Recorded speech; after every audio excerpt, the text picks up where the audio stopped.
Ya ayyuhalladzina amanu, ay orang beriman, ittaqullah, takutlah kepada Allah.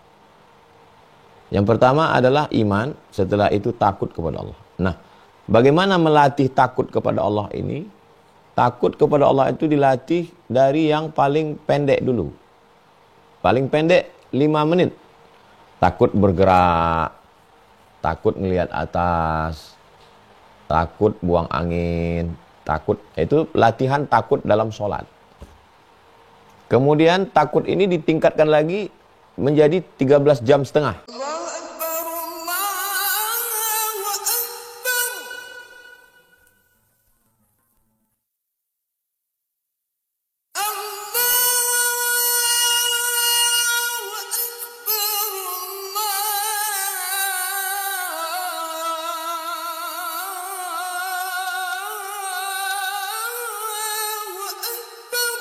Baik, ayah bunda mara semua, insya Allah Ustadz kita memberikan waktu kepada kita semua untuk tanya jawab pada Ustadz. Baik, saya akan dahulukan yang raise hand dulu ya. Boleh Bunda Cikiko Lampung, silakan Bunda. Baik, Assalamualaikum warahmatullahi wabarakatuh. Wassalamualaikum warahmatullahi wabarakatuh. Mohon maaf untuk pertanyaannya agak saya rinci ya Ustadz. Suami pertama saya meninggal 10 tahun yang lalu. Kemudian suami kedua saya juga meninggal kurang dari sebulan yang lalu. Kami baru menikah 2 tahun. Beliau meninggalkan saya, kami belum mempunyai keturunan. Suami saya bekerja di 2 instansi Ustadz. Salah satunya mendapatkan BPJS Ketenagakerjaan sebesar 40 juta. Kemudian untuk salah satunya belum tahu Ustadz. Nah, sebelumnya saya berpikir untuk uang itu untuk saya pergi umroh di program ini ya Ustadz. Namun saya baru tahu bahwa di dalam uang itu ternyata ada hak orang tuanya dan hak ahli waris lainnya. Yang ingin saya tanyakan, benarkah itu Ustadz gitu? Soalnya saya belum paham sekali masalah itu. Dan bolehkah saya menggunakannya untuk umroh dan membadalkan almarhum suami kedua saya itu? Itu saja Ustadz. Assalamualaikum warahmatullahi wabarakatuh. Waalaikumsalam warahmatullahi wabarakatuh. Walakum nisfu ma taraka azwajukum illam yakul lahunna walad. Surat An-Nisa ayat 12. Buka surat An-Nisa ayat 12. Surat An-Nisa ayat 12. Walakum nisfu ma taraka azwajukum illam yakul lahunna walad. Suami dapat setengah harta istri kalau tidak anak-anak. Fa in kana lakum waladun, fa in kana lahunna waladun falakumur rubu'. Kalau ada anak, suami dapat 1/4. Jadi ibu dapat 1/4. Walahunna ar-rubu'u mimma taraktum illam yakul lakum walad. Ibu dapat 1/4.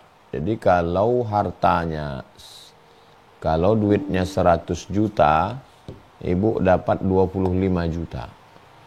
Yang sisanya 75 dikembalikan kepada ahli waris yang lain.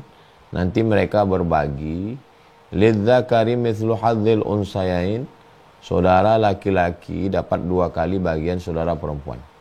Ibu ambil saja jatah ibu 1/4. Sisanya bagikan kepada ahli waris biar mereka bagi. Yang milik ibu itu milik ibu full penuh. Mau dipakai umroh, mau dipakai apapun sah. Karena itu sudah milik ibu. Mudah-mudahan Allah doa, Allahumma ajurni fi musibati wa akhlufli khairan minha. Allahumma ya Allah, ujurni fi musibati, berikan aku balasan atas segala musibah, atas segala ujian yang kau berikan kepada aku.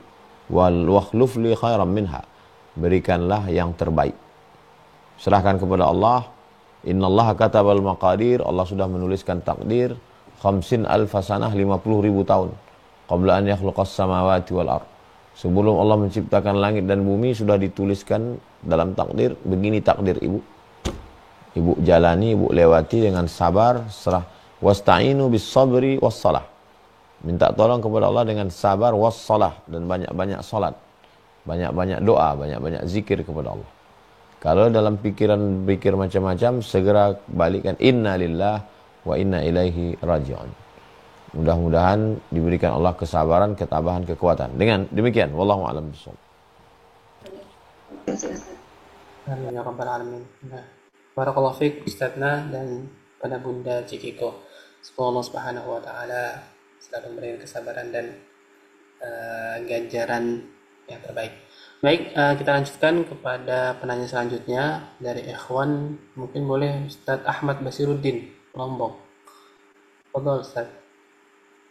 Assalamualaikum warahmatullahi wabarakatuh. Waalaikumsalam warahmatullahi wabarakatuh. Salam kenal Bang Guru. Ini yang Zoom kedua, tapi yang ini agak lama sebelumnya enggak sampai selesai, Bang Guru. Saya cuma pingin izin aja, artinya saya sering menonton YouTube Tuan Guru. Saya izin apa yang saya dapat di YouTube itu, saya izin sebagai murid daripada Tuan Guru. Mudah-mudahan apa yang saya dapat dari video-video Tuan Guru bisa saya amalkan. Terus sementara tidak ada pertanyaan Tuan Guru, cuma saya mau izin aja biar diangkat sebagai murid lah, kasar gitu Tuan Guru. Terima kasih Tuan Guru. Assalamualaikum warahmatullahi wabarakatuh. Ajaztukum jami'a marwiyati wa muallafati wa muhadarati wa ma'thurati. Saya ijazahkan semua riwayat-riwayat hadis, kitab-kitab, tausiah, zikir-zikir, doa-doa kepada saudara saya Ahmad, Ustadz Ahmad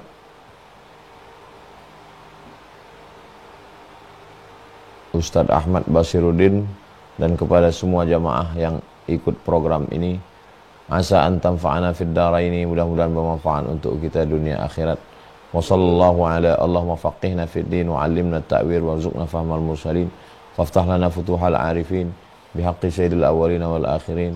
Wa sallallahu ala sayyidina Muhammad wa ala alihi wasallam walhamdulillah rabbil alamin. Saya ijazahkan semua riwayat-riwayat, kitab-kitab, hadis-hadis.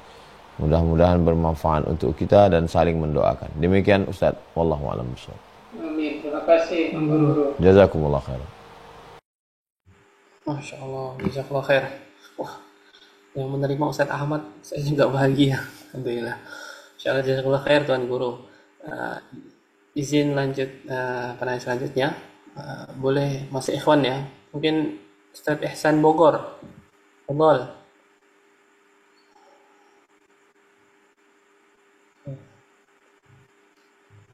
Ustadz. Insyaallah. Assalamualaikum warahmatullahi wabarakatuh. Waalaikumsalam warahmatullahi wabarakatuh. Terima kasih Ustaz. Barakallah. Yang ingin kami tanyakan Tuan Guru terkait hikmah kita selama ihram itu, sebenarnya ini pernah kami tanyakan juga ke Ustaz, tapi masih belum ada jawabnya. Hikmah selama ihram kita dilarang untuk cukur kumis atau pakai wangi-wangian atau larangan-larangan selama ihram itu kan Guru. Yang pertama, atau misalkan potong kuku dan sebagainya. Kemudian yang kedua terkait tentang sholat syuruk. Sholat syuruk itu kan yang setelah sholat subuh berjamaah kemudian sampai terbit matahari, kemudian di situ dapat pahala haji dan umroh. Itu apakah dengan sholat syuruk itu apakah sudah gugur kewajiban untuk haji umroh itu Tuan Guru? Bagaimana jawabannya Tuan Guru? Sebelumnya kami terima kasih atas jawabannya. Jazakumullah khairan. Ya ayyuhalladzina amanu, ay orang beriman, ittaqullah, takutlah kepada Allah. Yang pertama adalah iman, setelah itu takut kepada Allah. Nah, bagaimana melatih takut kepada Allah ini? takut kepada Allah itu dilatih dari yang paling pendek dulu. Paling pendek 5 menit. Takut bergerak, takut ngelihat atas, takut buang angin, takut. Itu latihan takut dalam sholat. Kemudian takut ini ditingkatkan lagi menjadi 13 jam setengah. Takut makan, takut minum, takut ngomong, takut berhubungan, takut mikir macam-macam. Itu level kedua, itulah dia puasa. Karena ujungnya la'allakum tattaqun. Salat itu takut. Inna salata tanha 'anil fahsya wal munkar. Puasa itu juga takut. La'allakum tattaqun. Nah, umrah itu kadar takutnya lebih tinggi. Karena kalau kita puasa, kita masih boleh parfum. Kita masih boleh cukur kumis. Tapi kalau ihram, nggak boleh pakai parfum, nggak boleh cabut bulu badan. Makanya takutnya juga 3. Fala rafatha, faman farada fihinnal hajja, fala rafatha, wala fusuqa, wala jidal. Lebih lengkap dari yang pertama tadi. Fala rafatha, jangan ada perbuatan rafath, seksual. Wala fusuqa, jangan ada perbuatan yang jahat selain seksual. Semua yang jahat selain seksual. Wala jidal, jangan ada jidal lidah. Maka semua ibadah ritual ini tujuannya adalah takut kepada Allah Subhanahu wa taala. Nah, latihan takutnya ini dengan ibadah dari mulai sholat, puasa, dan yang paling lama adalah haji dan umrah. Jadi kalau haji dari mulai tanggal 8 hari Tarwiyah, 9 Arafah, 10 Nahar, 11, 12, 13 hari Tasyrik. Nah, itu. Jadi larangannya sampai rajulun ash'as akhbar. Ash'as rambutnya kusut. Kenapa kusut? Ya takut nyisir. Akhbar berdebu. Kenapa berdebu? Takut mandi, takut gugur. Jadi di balik itu semua adalah ketakutan. Rasa takut itu dipupuk, dipelihara dalam diri. Makanya orang yang sholat, orang yang puasa, orang yang haji dan umrah, kalau nggak ada rasa takutnya, dia terjebak pada ritual. Itu tentang hikmah larangan-larangan ihram. Kemudian sholat sunat isyraq, nama waktunya syuruq. Nama sholatnya isyraq. Bunyi hadisnya man shalla subha fi jama'atin, siapa yang sholat subuh berjamaah. Summa qa'ada yadhkurullah, setelah itu dia duduk berzikir dengan Allah. Hatta tatlu'a syamsu, sampai dia terbit matahari. Summa yusalli rak'ataini, setelah itu salat sunat 2 rakaat. Kanat lahu ka ajri hajjatin wa umrah, dia dapat pahala seperti haji dan umrah. Coba tengok bunyi hadisnya. Ka ajri, seperti. Jadi orang yang sholat subuh berjamaah, duduk berzikir dengan Allah sampai terbit matahari, melaksanakan sholat sunat isyraq 2 rakaat, kewajiban haji umrohnya tidak gugur. Karena dia mendapatkan pahala seperti. Adakah seperti dalam yang lain? Ada. Namanya Qatadah bin Nu'man. Sahabat Nabi Qatadah bin Nu'man. Dia sholat dari Isya sampai subuh, ayatnya Qul huwallah. Kata Nabi, innaha la ta'dilu thulutsal Qur'an. Qul huwallah itu seperti sepertiga Al-Quran. Jadi kalau baca 3 kali seperti sekhatam Al-Quran. Jadi ini masuk dalam bab at-targhib wat-tarhib. Targhib motivasi, tarhib ancaman. Jadi ini masuk hadis-hadis at-targhib, motivasi supaya kita beramal. Habis sholat subuh. Hadisnya dalam Sunan Tirmidzi. Statusnya hadisun hasan. Nah, jangan ragu untuk mengamalkannya. Tapi haji umroh tidak gugur. Tetap wajib melaksanakan haji dan umroh. Karena pahalanya seperti haji dan umroh. Demikian Ustaz Ihsan. Wallahu a'lam bishawab. Saat kami semoga bisa berangkat ke Allah. Allahumma kami bisa berhaji dan umrah ke Baitullah ya Allah. Amin ya rabbal alamin. Amin ya rabbal alamin. Jazakallah khair, Tuan Guru. Lanjut pada penanya akhwat selanjutnya. Mungkin boleh Bunda Winda Jogja.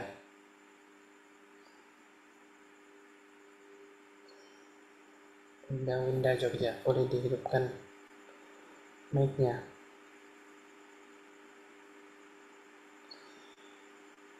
Bentar ya, menunggu tim menghidupkan. Mohon maaf tim operator untuk menghidupkan mic-nya Bunda Winda Jogja.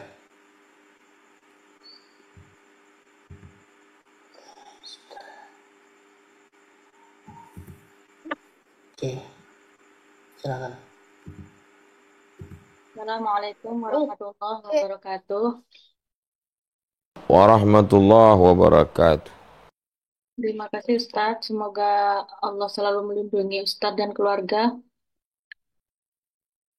Yang pertama yang ingin saya tanyakan, kalau haji itu ketika badal, itu untuk membadalkan orang tua yang sudah meninggal, terus apa menggugurkan ini Ustadz, anunya orang tua yang dulu gitu, kewajiban orang tua yang dulu. Dan apakah boleh gitu kita kita semua anak-anaknya memanggil di nisannya atau ketika 1000 harinya ditulis hajjah gitu. Maaf ya Ustadz. Dan, dan yang kedua, yang saya tanyakan yang tidak terkait Baitullah. eh, Gini, saya lihat itu orang keluarga alim ulama, keluarga yang alim gitu. Seperti hidupnya itu mudah. Keturunan-keturunannya itu sepertinya hidupnya itu selalu dimudahkan lah sama Allah gitu. Kenapa ya Ustadz kalau lihat orang-orang yang mau mau menuju gitu, mau belajar mencari ilmu, anak-anaknya yang masih apa keluarganya orang tuanya yang petani menyekolahkan anaknya untuk untuk ke pesantren gitu Ustadz. Kayaknya untuk menuju ke situ tuh kayak kayak berat gitu Ustadz. Kayak yang banyak cobaannya gitu.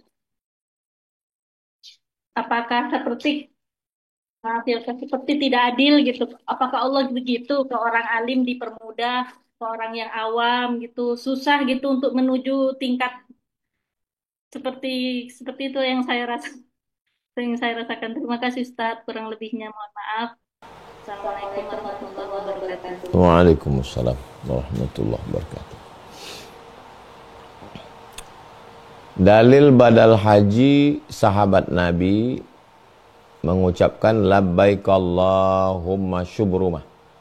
Labbaik Allahumma syubrumah. Saya menghajikan syubrumah. Lalu Nabi bertanya, siapa syubrumah? Akhi, saudara saya. Kata Nabi, kamu sudah haji atau belum? Belum. Hajikan dulu saudara. Hajikan dulu dirimu, baru hajikan saudaramu. Itu dalil boleh menghajikan orang lain yang sudah meninggal dunia. Yang satu lagi, dia katakan seandainya orang tua saya hidup, pasti dia berhaji, tapi dia sudah meninggal. Maka kata Nabi, hajikanlah orang tuamu. Dalil yang ketiga, masih hidup tapi tidak bisa duduk di atas unta. Karena tulang belakangnya tidak bisa, sakit berat. Ini pun juga boleh dibadalkan. Apakah orang yang sudah dibadalkan itu gugur kewajibannya? Ya. Karena dia sudah dibadalkan, dia tidak bisa berangkat karena sudah meninggal dan karena sakit yang tidak mungkin bisa berangkat lagi. Maka dengan sudah dibadalkan itu dia tidak wajib lagi melaksanakan haji. Pertanyaan yang kedua, apakah boleh ditulis di buku Yasin Haji Fulan? Tentang menuliskan nama, memanggil haji itu di Mesir kalau orang itu agak tua dipanggil haq. Orang Mesir huruf jim itu jadi G. Zaid ya haq, amile ya haq. Haq artinya Pak Haji, apa kabar Pak Haji? Kita pun juga di sini, kalau dia belum haji, kita panggil haji itu sebagai doa. Mudah-mudahan Bapak pergi haji. Kalau dia sudah berangkat haji, kita panggil Pak Haji, Bu Ajah. Itu adalah bentuk penghormatan. Karena dia sudah melaksanakan ibadah haji. Saking besarnya hati.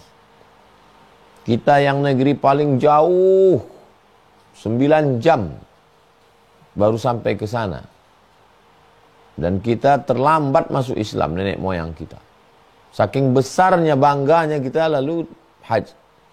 Nah, jadi orang Mesir menggambar di dinding. Saya pergi ke Mesir, ke kampung-kampung. Di dinding rumah itu digambar Ka'bah, gambar onta, gambar pohon kurma, Al-Hajjul Mabrur. Begitulah besarnya. Padahal Mesir dekat, apalagi kita. Nah, jadi menuliskan nama Haj Fulan tidak salah, sebagai bentuk penghormatan, kemuliaan kepada. Tapi kalau niatnya menjadi riya, sebaiknya tidak. Tapi kalau sebagai penghormatan, kemuliaan, balik kepada niat. Innamal a'malu binniyat wa innamal likulli imri'in ma nawa. Kemudian pertanyaan yang ketiga, kenapa kalau anak-anak ulama itu mudah, sedangkan kita manusia biasa kesulitan? Al-jaza ala qadril amal. Balasan itu diberikan Allah sesuai dengan kadar amal. Semakin berat, semakin sulit, maka semakin besar balasannya. Nah, jadi kalau misalnya bapaknya ulama, misalnya anak saya kirim, misal saya kirim anak saya ke Mesir, saya kirim ke Yaman, habis itu pulang ngajar di pondok. Assalamualaikum Ustadz, tolong berangkatkan anak saya ke Mesir, nanti jemput di airport ya. Ya. Sampai di Mesir 4 tahun, pulang ngajar di pondok. Ya, perjuangannya nggak berat. Tapi saya menulis surat ke Medan untuk nyari informasi di mana ada tes ke Mesir. Tamat SMA tahun 96, 98 baru berangkat, hilang umur saya 2 tahun. Nggak ada internet. Dapat surat, pergi naik bis dari Riau ke Medan, karena tesnya cuma ada di Medan. Kita bukan keluarga Kementerian Agama, nggak tahu informasi. Lalu berangkat ke Mesir, pulang dari Mesir, kuliah sambil kerja di Malaysia. Habis itu kemudian cari informasi ke Maroko, tinggalkan Malaysia, pergi ke Maroko. Pulang dari Maroko, transit Jakarta, transit Bogor. Ada tes, baru ikut tes, UIN, Ciputat. Udah tinggal 2 yang lulus, alumni UIN. Saya tidak lulus, kata mak, pulang saja. Bagi saya itu cara Allah untuk memberi balasan saya lebih besar. Karena tingkat kesulitan saya, teman saya yang tinggal di Jakarta. Teman saya tinggal di Jakarta. Bapaknya ulama. Bapaknya orang Kementerian Agama. Dia paling tinggal 1 langkah. Dari Jakarta, Cengkareng, langsung terbang ke Kairo. Tapi saya yang dari kampung.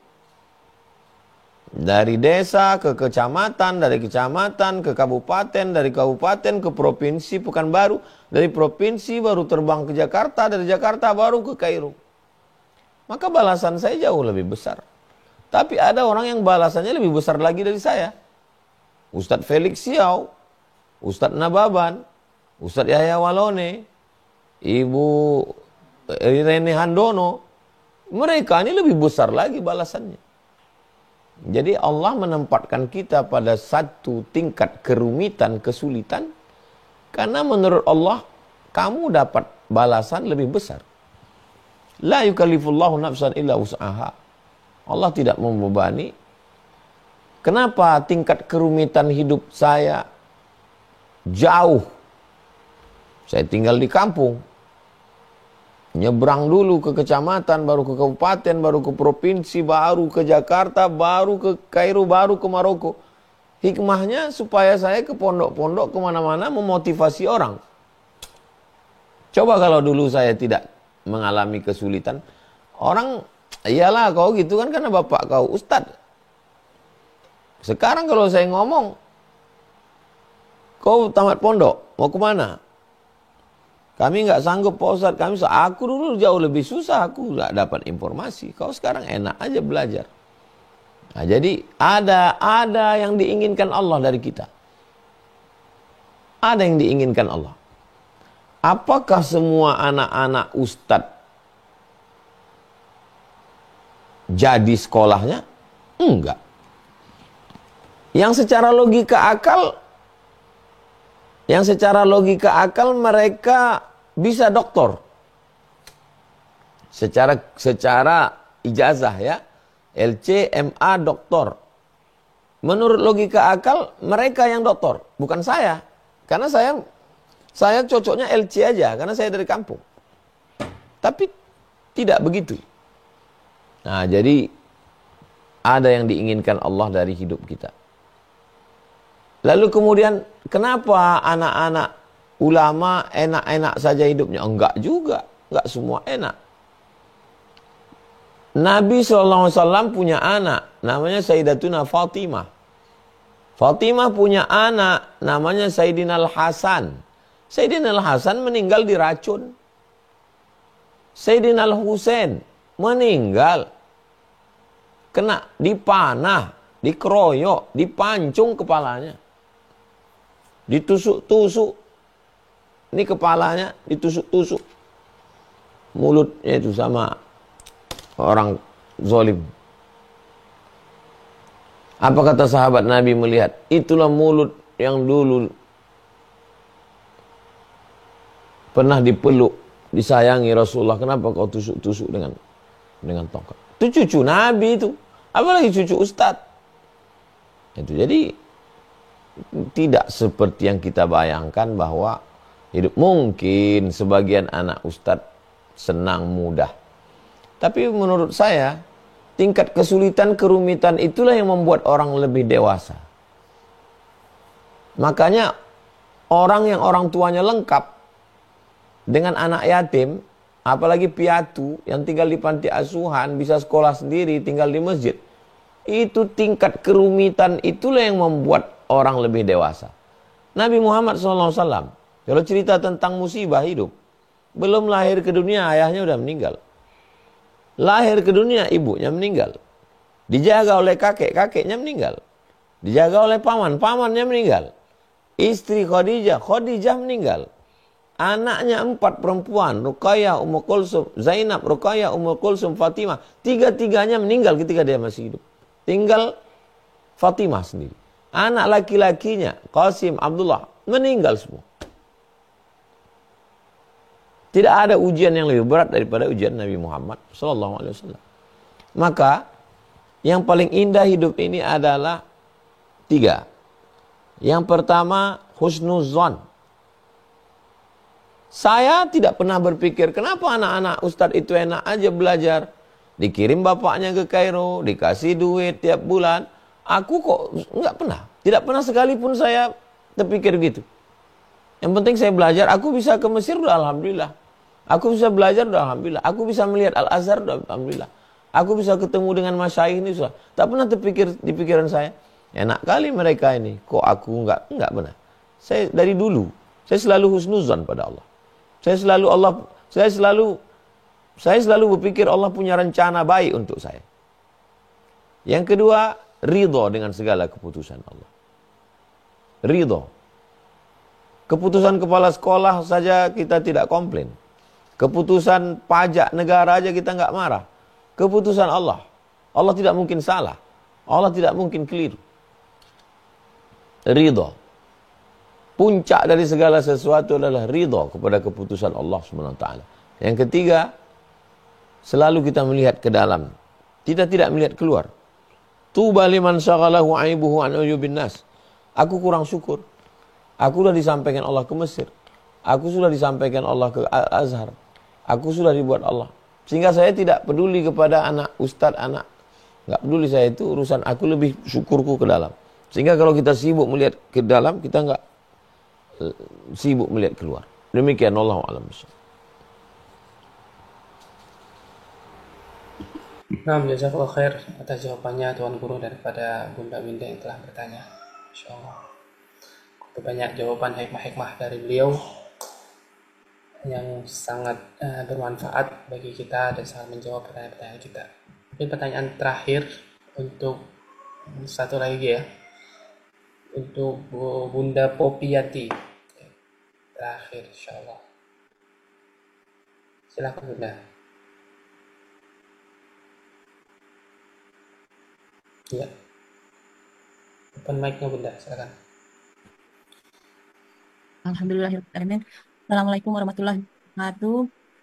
Waalaikumsalam warahmatullahi wabarakatuh. Memberikan keberkahan untuk kita semua dan Tuan Guru yang sudah memberikan ilmu yang bermanfaat untuk kita semua.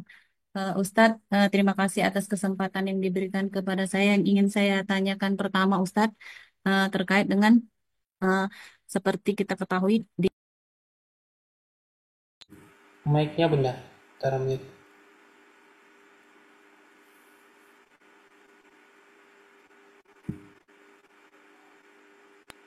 Oke. Ya, yang ingin saya tanyakan Ustadz, yang pertama Ustadz, bagaimana hukumnya orang yang ketika tawaf itu mereka ingin mencium Hajar Aswad tetapi dengan mengupahkan seperti yang kita ketahui ada orang-orang yang memberikan jasanya agar sampai ke Hajar Aswad itu untuk mencium batu suci tersebut. Yang kemudian yang kedua Ustadz, bagaimana hukumnya, bolehkah kita memberikan sodako kepada pengemis yang ada di pelataran Masjidil Haram? Nah, kemudian yang ketiga Ustadz, ketika kita berada di tanah suci, baik ibadah umroh atau ibadah haji, bagaimana yang utamanya ketika kita membaca Al-Quran, apakah kita membaca Al-Quran sering menghatamkan, atau kita membaca sambil mentadaburi isi Al-Quran tersebut Ustadz. Yang kemudian yang ketiga, yang keempat terakhir Ustadz, mohon doanya Ustadz, qadarullah Ustadz, saya sedang menjalani kemoterapi, insya Allah tinggal 2 kali lagi, dan mohon doanya supaya 2 kali ini selesai menjalani kemoterapi dan mudah-mudahan segera diundang ke Baitullah. Amin ya rabbal alamin. Demikian Ustadz, terima kasih. Wassalamualaikum warahmatullahi wabarakatuh. Waalaikumsalam warahmatullahi wabarakatuh. Yang pertama, orang yang pakai calo untuk mencium Hajar Aswad, dia jahil, dia tidak tahu. Lalu ketidaktahuannya itu dimanfaatkan oleh calo. Mencium Hajar Aswad itu bukan wajib, bukan rukun, bukan syarat. Hukumnya sunat. Bisa, alhamdulillah. Tidak bisa, ya dari jauh, bismillahi Allahu akbar. Saya kasih tahu sama istri, sama jamaah sekalian, kalau bisa mencium Hajar Aswad, alhamdulillah. Nggak bisa pegang dari jauh, bismillahi Allahu akbar. Jadi kita memberikan manasik yang benar, sehingga jamaah ibadahnya jadi benar. Kalau tidak, nanti memaksakan diri pada sesuatu yang tidak perlu untuk memaksakan diri. Hanya sekedar untuk cerita nanti di kamar, udah cium Hajar Aswad, belum, aduh nggak enak. Makanya dasar ibadah itu apa? Apalagi bisa foto, dibawa pulang, dipajang, diupdate status, dibuatkan instastory. Apa sebetulnya dasar ibadah kita ini? Makanya wa ma umiru illa liya'budullah mukhlisin. Mukhlisin artinya murni. Murni, enggak bercampur yang lain-lain. Mukhlishina lahuddin, murni karena Allah. Itu selalu ditanamkan dalam hati. Dan saya pun ditanya jamaah, Ustaz udah cium Hajar Aswad? Enggak. Saya enggak bisa cium Hajar Aswad. Enggak bisa mencium itu bukan berarti merendahkan diri kita di hadapan Allah. Karena memang enggak bisa, kenapa mesti pakai calo? Yang kedua, bersedekah untuk orang fakir yang ada di Makkah. Kalau haji tamattu namanya, memotong memotong kambing, itu memang untuk fakir miskin yang ada di Makkah. Nggak boleh diberikan pada yang ada di luar Makkah, nggak boleh. Nah, jadi memang Makkah itu dulu sulit sebelum minyak. Makanya kalau melanggar berat, potong kambing. Langsung ke counter, kalau khawatir percaluan langsung ke counter Bank Al-Rajihi. Kalau untuk yang berat kambing 600 rial. Kalau yang ringan kasih makan fakir miskin 6 orang 90 rial. Nah, jadi itu langsung disalurkan ke fakir miskin. Tapi kalau kita mau sedekah kepada orang yang boleh, dan memang pelanggaran itu dikenakan hukuman itu untuk memberi kepada fakir miskin yang ada di Makkah. Kemudian apakah selama di sana kita baca Quran ngejar khatam atau baca Quran dengan baca tafsir tadabbur? Kalau mau kejar hatam. Masuk jam 2 malam, sholat sunat, habis itu baca sekian juz. Habis sholat duha, lanjut ke zuhur sekian juz. Zuhur ke asar sekian juz. Asar ke maghrib, maghrib ke isya, isya pulang sekian juz. Kalau memang mau kejar khatam. Mana yang lebih utama, mengejar khatam atau faham? Level kita dengan Quran ini 5 anak tangga. 1, 2, 3, 4, 5. Level yang pertama dengar.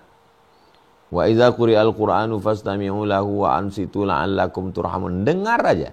Dengar aja dapat rahmat. Yang kedua membaca. La aqulu alif lam mim harf. Alif lam mim. Tidak dihitung satu huruf. Alif satu huruf, lam satu huruf, mim satu huruf. Membaca. Yang ketiga, memahami. Baca potong-potong terjemah, baca asbabun nuzul, baca tafsir. Yang keempat, mengamalkan. Yang kelima, ini yang puncaknya. Khairukum man ta'allamal Qur'ana wa 'allamahu. Orang yang paling baik di antara kamu, orang yang belajar Quran dan mengajar. Jadi jangan katakan yang level 2 salah. Level 1 nggak ada gunanya dengar Quran kalau nggak paham.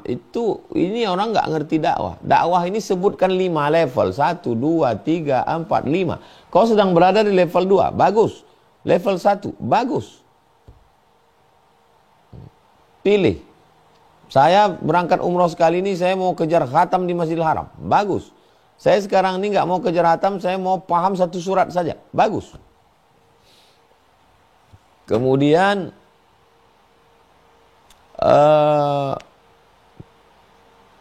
wa idza maridtu fahuwa yashfin. Kalau aku sakit, yang bisa menyembuhkan itu Allah, bukan dokter, bukan obat, bukan kemo. Itu hanya wasilah cara. Dan kita pakai kemo, pakai dokter itu karena Allah yang nyuruh melalui Nabi Muhammad SAW. Likulli da'in dawa. Setiap penyakit ada obatnya. Tadawu, berobatlah kamu. Maka kita berobat itu ikut perintah Allah, ikut Rasulullah. Silakan kemo. Tapi sembuhnya itu karena Allah. Maka mintalah kepada Allah. Tak ada yang sulit bagi Allah. Apa doa Nabi Ayyub? Rabbi anni massaniyad-durru wa anta arhamur rahimin. Rabbi anni massaniyad-durru wa anta arhamur rahimin. Coba kita potong-potong doa Nabi Ayub itu. Rabbi ya Tuhanku. Anni sesungguhnya aku. Massania aku kena. Durru penyakit. Wa anta dan engkau. Arhamur rahimin. Engkau paling penyayang di antara kita. Enggak ada dia bilang minta sembuh. Enggak ada dia bilang aku sakit sembuhkan aku. Enggak ada. Dia malu minta sama Allah. Dengan nikmat Allah yang begitu banyak, malu dia mengeluh. Dia bilang, Rabbi anni massaniyad-durru wa anta arhamur rahimin. Aku kena penyakit ya Allah, Engkau maha sayang. Itu aja dia. Dia cuma mengadu, aku ini sakit dan engkau maha sayang. Titik. Iman kita tidak sekuat Nabi Ayub. Kita masih mengeluh sama Allah. Saya mau menguatkan kita semua, termasuk saya, saudara-saudara saya, tauhid kita.